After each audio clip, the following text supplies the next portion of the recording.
Hey everyone, welcome to Judging for the Win. I'm Dave, and this is my daily ruling. Today's question was suggested by a viewer. Thanks to Fisherman69 for this one.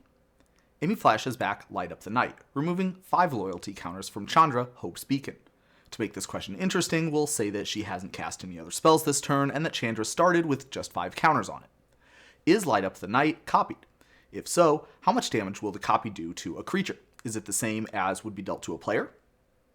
Okay, so first let's take a look at exactly what happens in the game.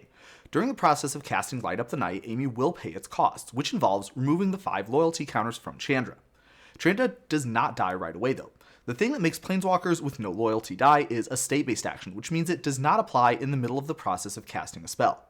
It waits until all of the steps of that casting have been completed. The next important factor we're going to need is a little bit of background on how triggered abilities work. Immediately after anything happens in the game checks to see if what just happened caused any triggered abilities to trigger. Because Chandra was in play immediately after Amy finished casting her spell, the game notes that Chandra's ability has triggered. State-based actions will put Chandra into Amy's graveyard right after that, but once an ability triggers, it exists independently, and it will still get put on the stack and resolve even if its source dies in the meantime. This gives us the answer to the first part of our question. The Light Up the Night will be copied. Now, let's take a look at the second part of the question. Once the spell is copied, what will the copy do?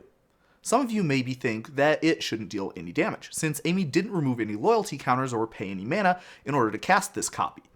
Fortunately, we have this rule here, which says that a copy of a spell copies all the decisions that were made during the casting of the original, including the value of X. Note that it also says you copy the targets, which is why Chandra, like most effects that copy spells, lets you pick a new target. In this way, we can see that the copy will behave exactly like the original will.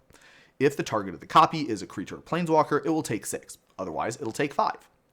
One kind of interesting thing about this scenario is that Light Up the Night is worded a little bit differently from a lot of cards with a similar kind of gimmick.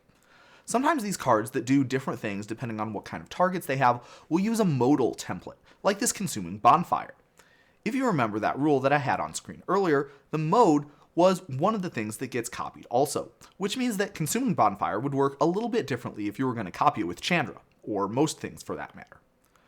With Light Up the Night, there's no problem if you wanted to deal 5 damage to a player with the original and 6 damage to a creature with a copy. However, because the mode gets copied and there's no option to change the mode, if the original Consuming Bonfire was dealing 7 to a Treefolk, the copy would have to do likewise. But that's all I have for you today. How did you do? Join me again next time for another daily ruling. But until then, I hope you have a great day.